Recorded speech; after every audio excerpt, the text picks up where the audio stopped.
চুপ কর। চল আজ ফিরে যাই। হুজুরকে গিয়ে সব বলতে হবে। তিনি নিশ্চয় নতুন ফোন দিয়ে আসবেন।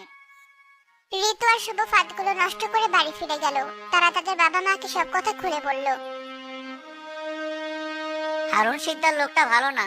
তার নজর যখন পড়েছে তখন সে সহজে ছাড়বে না। তোরা দুজন খুব সাবধানে থাকিস, আর বাকি দুটোকে চোখে চোখে রাখিস। এই লোকটা সব পারে টাকার জন্য।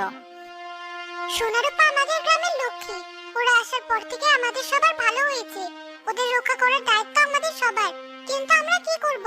তার সাথে তো লড়াই করা যাবে না।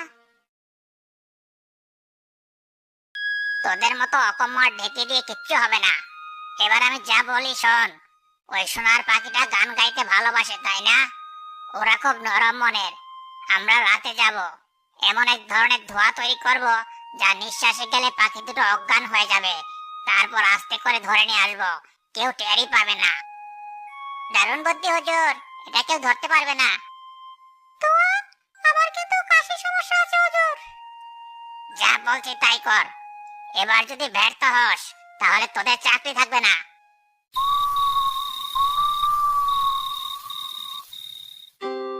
সে রাতে সবাই যখন গভীর ঘুমে অচেতন, তখন হারুন শিকদার তার দুই চামচাকে নিয়ে বটগাছের নিচে হাজির হলো।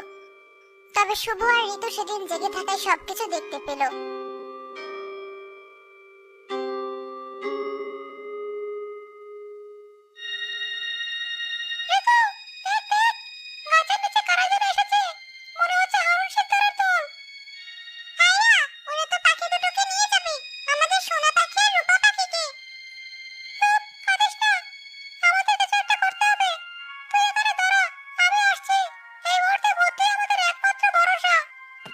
শুভ দৌড়ে তাদের গোয়াল ঘরের দিকে গেল।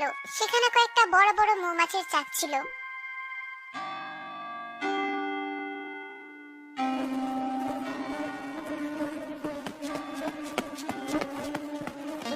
রাগান্বিত মৌমাছির দল সরাসরি ধোঁয়ার উৎস লক্ষ্য করে উড়ে গেল।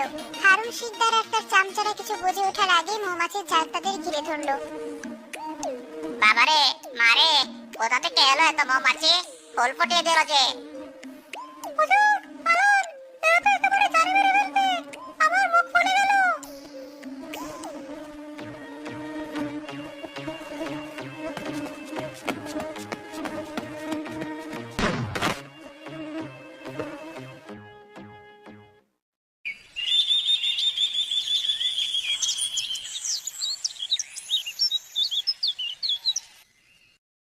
সকালে হারুন শিকদারের ঘটনা পুরো গ্রামে ছড়িয়ে পড়লো।